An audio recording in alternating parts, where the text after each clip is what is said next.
Kakang Kawah Adi Ari-Ari adalah merupakan salah satu falsafah spiritual Jawa. Setiap bayi yang lahir itu selalu diiringi oleh Kakang Kawah dan Adi Ari-Ari tersebut.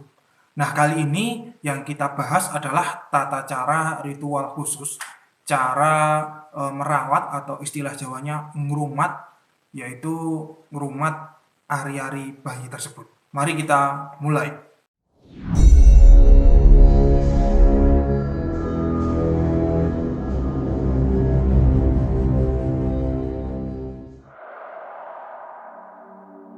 Bismillahirrahmanirrahim. Assalamualaikum warahmatullahi wabarakatuh. Alhamdulillahirabbil alamin. Wassalatu wassalamu ala asrofil anbiya wal mursalin wa ala alihi wa sahbihi ajmain. Amma ba'du. Allahumma shalli ala sayyidina Muhammad wa ala ali sayyidina Muhammad.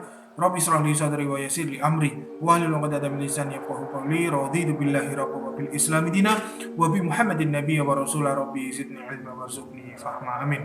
Selamat datang, selamat berjumpa kembali para pemirsa sekalian di channel Spiritual 21, investigasi supranatural tanpa batas. Dalam hasanah ilmu spiritual Jawa khususnya, itu ada istilah yang namanya Kakang Kawah Adi Ari-Ari. Mungkin di antara pemirsa itu ada yang pernah mendengar istilah ini. Khususnya mungkin kalau Anda itu orang Jawa, pasti sudah tidak asing lagi dengan hal ini. Ketika seseorang itu dilahirkan ke bumi, sesungguhnya tidak sendiri ya, melainkan ada yang mengiringinya.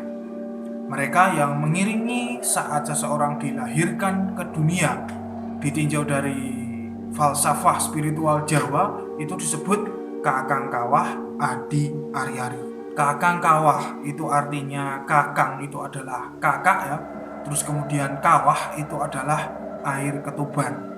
Nah, sebelum bayi itu lahir, maka yang pertama keluar atau yang pertama lahir dari rahim ibu itu adalah air ketuban dulu. Sehingga maknanya itu ketuban adalah kakak kita. Kemudian Adi Ari-Ari. Adi itu adalah adik. Terus Ari-Ari itu adalah plasenta ya. Plasenta atau Ari-Ari ini keluar sesaat sesudah bayi lahir. Sehingga Ari-Ari merupakan adik kita semua. Secara dohir, ketuban maupun plasenta itu hanyalah organ-organ tubuh biasa. Namun sesungguhnya bila dilihat dengan mata batin, ketuban dan plasenta adalah sebuah makhluk Allah yang diciptakan yang mempunyai daya energi spiritual. Mereka sesungguhnya hidup dan menjadi keluarga besar kita semua. Bahkan ada suatu keilmuan khusus yang bisa ya mempertemukan kita dengan mereka secara batiniah. Akan tetapi ilmu ini cukup langka dan cukup berat dilakukan oleh seseorang. Pemirsa sekalian, kalau ditinjau secara medis, plasenta mengandung berbagai fungsi ya.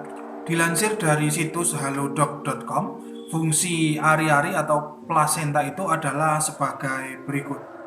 Yang pertama yaitu berfungsi menyediakan oksigen dan nutrisi bagi janin. Kemudian yang kedua, berfungsi membuang zat buangan yang tidak diperlukan janin seperti karbon dioksida. Kemudian yang ketiga, melindungi janin dari infeksi kuman dan bakteri. Kemudian yang keempat, menyalurkan antibodi atau sistem pertahanan tubuh sehingga setelah bayi itu lahir maka memiliki kekebalan tubuh alami itu kurang lebih selama 3 bulan lamanya. Nah, begitu pentingnya plasenta bagi kita sewaktu kita itu masih dalam kandungan, pemirsa. Secara logika kita patut bersyukur kepada Allah Subhanahu wa taala, Tuhan yang Maha Esa, atas segala yang telah Allah ciptakan untuk membantu keberlangsungan kita sejak dari dalam kandungan ya, mengiringi kita sampai lahir ke dunia ini. Pemirsa yang dirahmati Allah, dalam tradisi ilmu hikmah itu para kiai, para guru-guru kita, para sesepuh kita itu telah mengajarkan tata cara ritual ngrumat ya atau merawat ari-ari atau plasenta tersebut.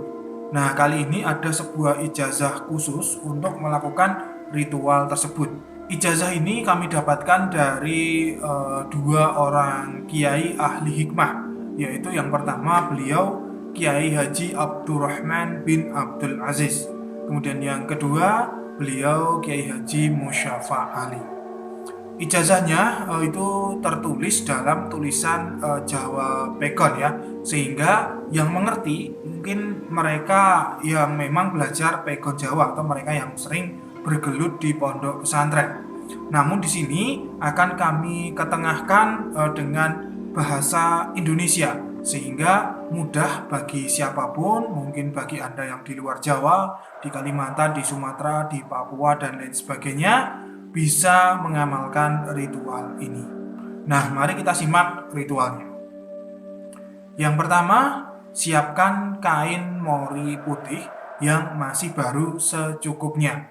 Yang kedua, itu siapkan sebuah wadah yang terbuat dari tanah liat ya.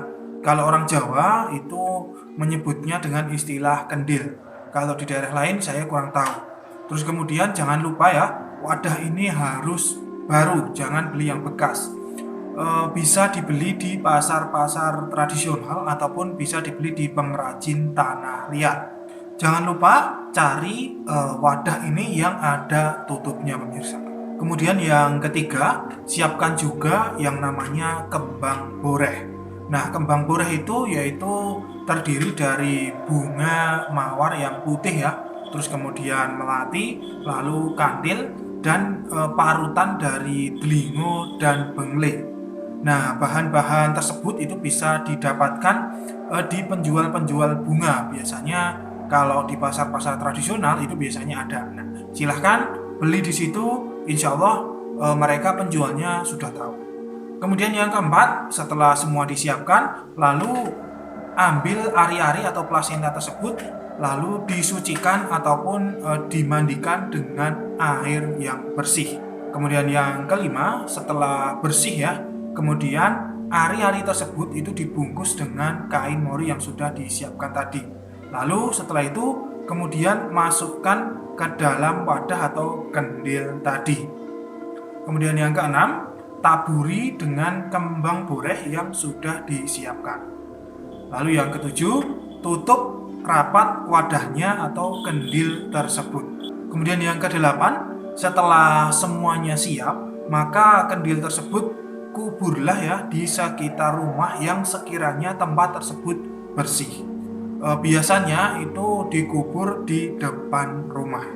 Yang kesembilan, sebelum mengubur kendil yang berisi plasenta tersebut, bacakan dulu amaliyah sebagai berikut.